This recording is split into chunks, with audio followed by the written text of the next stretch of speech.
Hey beautiful people, welcome back to my channel. My name is Kim, and if you're new, welcome. If you're a current subscriber, thank you for subscribing. I really appreciate it, and it helps my channel out. So if you're not subscribed, will you please consider subscribing today and becoming part of my community, and smash that like button, give it a like so they'll rotate my videos. Okay, I wasn't going to make a video for a few days. I was going to go through it, give you some insight. But last night, oh my.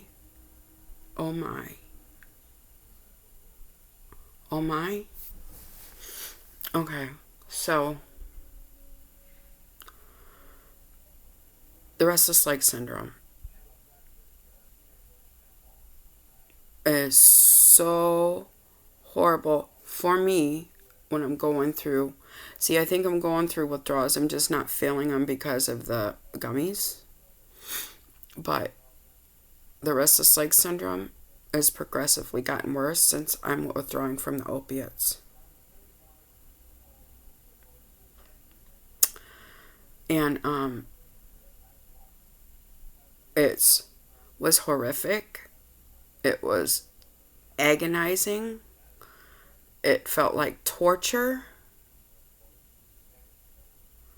I felt like I had anacondas wrapped around my arm, just squeezing them. And I know my neurons were firing like crazy, because it was like, right? It was horrible.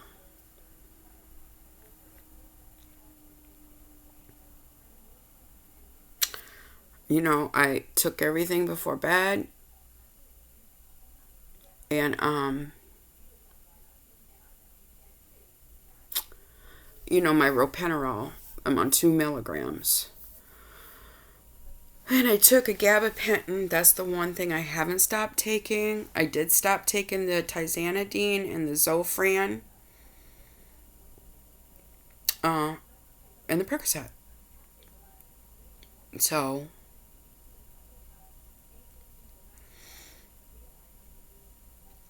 I found out several things, medications that do exacerbate restless leg syndrome symptoms, and most of the drugs I've been taking.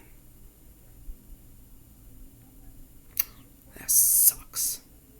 Okay, antihistamines, i.e. Benadryl. I take to go to sleep. Does it always work? No, it makes me a little sleepy, but sometimes I'll get an hour or two of sleep a night out of it.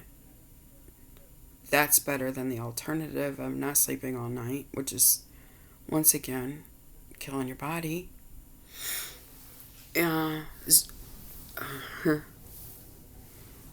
Antiemetics, because, anti-nausea pills cause the restless leg syndrome symptoms to be exacerbated. And antidepressants, certain antidepressants. Fluoxetine is the one that they listed. And I know it's the sister to my Cymbalta, so perhaps. Because Cymbalta helps with fibromyalgia pain and neuropathy. So it's approved for diabetics and for fibromyalgia patients to treat pain. But it exacerbates the restless leg syndrome symptoms. So that's a terrible thing. But I haven't been taking tizanidine. And that's a good thing. My gabapentin, usage has gone down. Good thing. So I've gotten rid of 3 meds so far on this journey, which, hallelujah. Well, actually 4 in 1 because the Tylenol, so 4. Okay, so what I am doing, there's 2 things the natural things that really super help with opiate withdrawal. One is passion flower. And it's shown to be useful for or helpful for insomnia, uh, gastrointestinal upset due to opiate withdrawal, i.e., diarrhea and vomiting, opiate withdrawal, nervousness and excitability, high blood pressure, and pain relief. I need to get me some passion flower, and I would get organic. It's also helpful for the mental symptoms associated with opiate withdrawal. Where is this from? Self Heal School. Self hyphenated HEAL School. I'll try to remember to put it in the description box. There's a new thing that I don't have any knowledge of. It's called Kratom, Kratom. Says it's an evergreen tea native to Southeast Asia, which is a member of the coffee family. It's not an opiate. It's an opiate agonist. Which are natural or synthetic substances that bind to the opiate receptors in the brain, thus mimicking the effects of opiates and preventing withdrawal symptoms. In a few states, I guess, and cities, it have recently been banned. Helps with opiate withdrawal, pain syndromes, depression, and anxiety. Contains an active alkaloid, 7-hydroxymitragynine, that has been reported to be more potent than morphine. Kratom can be consumed by taking capsules, extracts, teas, or mixing the leaf powder with water or another beverage. But, I guess it can become addictive. If you take it daily for a couple of months or more, you could develop a dependence and suffer from opiate withdrawal symptoms upon immediate cessation of the plant. I'd stay off of that stuff. I'd go cannabis and the passion flower. Okay, just to reiterate, common opiate withdrawal symptoms include anxiety, restlessness, insomnia, nausea, depression, irritability, diarrhea, hot and cold flashes, aching muscles and limbs. Yes, today I have felt, I wasn't in pain today, but I felt just, right?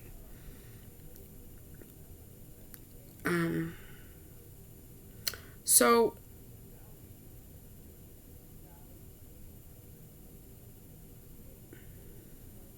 I guess passion flower also works on your,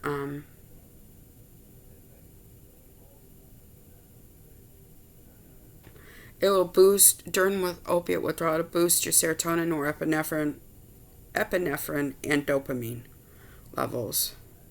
Which, I guess that would be good if it especially raised your, you got your mood, your serotonin and stuff, and then, your pleasure center, your dopamine center, so. But anyways, so those are the things, those are the symptoms of withdrawal once again. Those are two things that really help with withdrawal.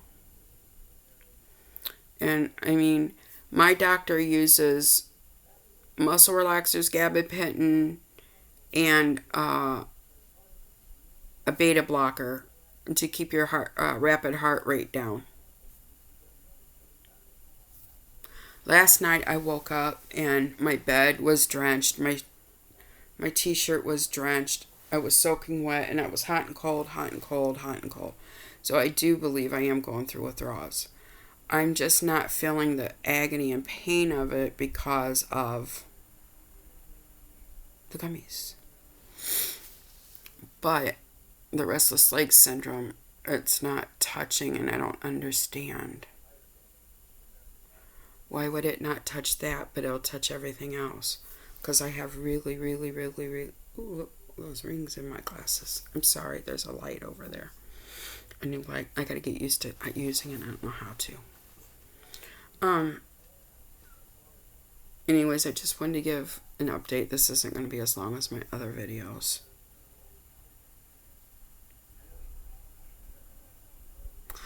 If you are addicted, please get help. If you are wishing to come off of opiates, please don't do it at home if you're diabetic or if you have any underlying cardiac issues. And, there's people to help. And, I'm using moringa oil right now. Well, not just the oil, the capsules. And then the THC gummies. And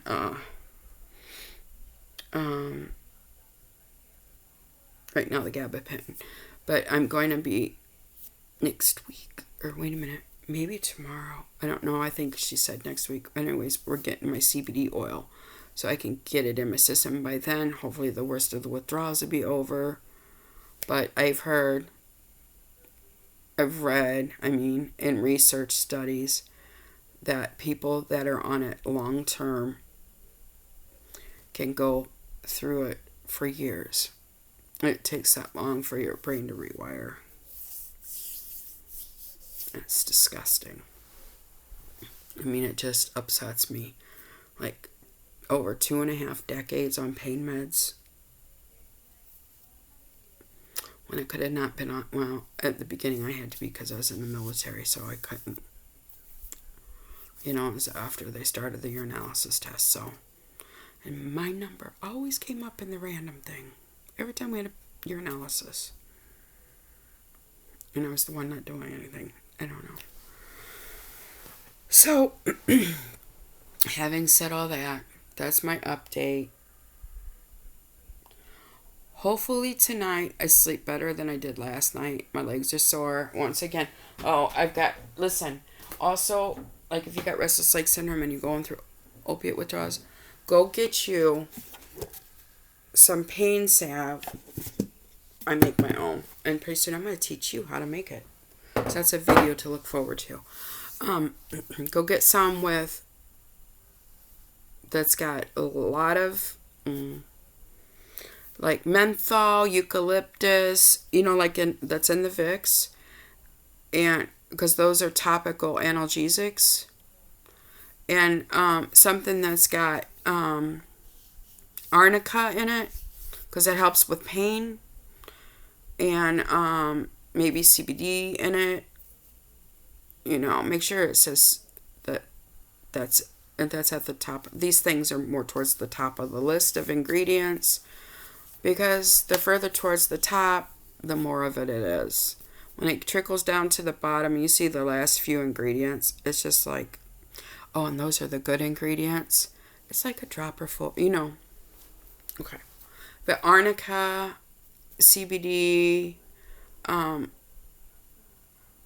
even like, I think the capsaicin cream or ointment would work because that's pepper and that's known to help pain in the legs. But you got to be really careful what you do with those hands. Like, you need to put the stuff on with gloves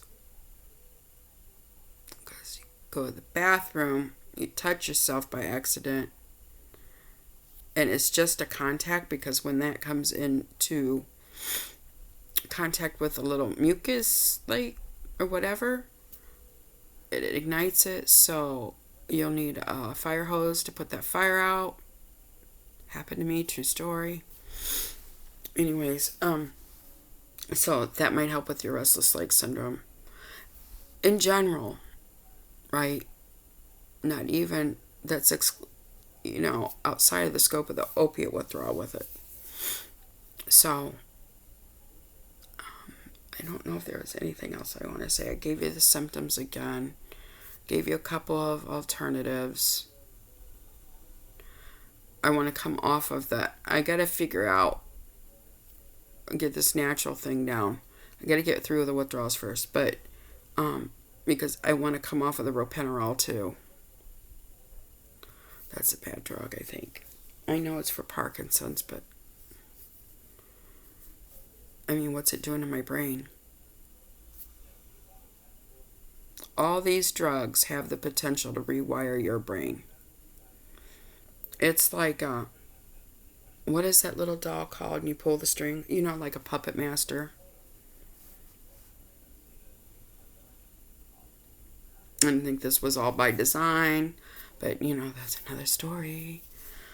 Maybe I'll do a chat with me one day and just tell you what I think and feel and blah, blah, blah.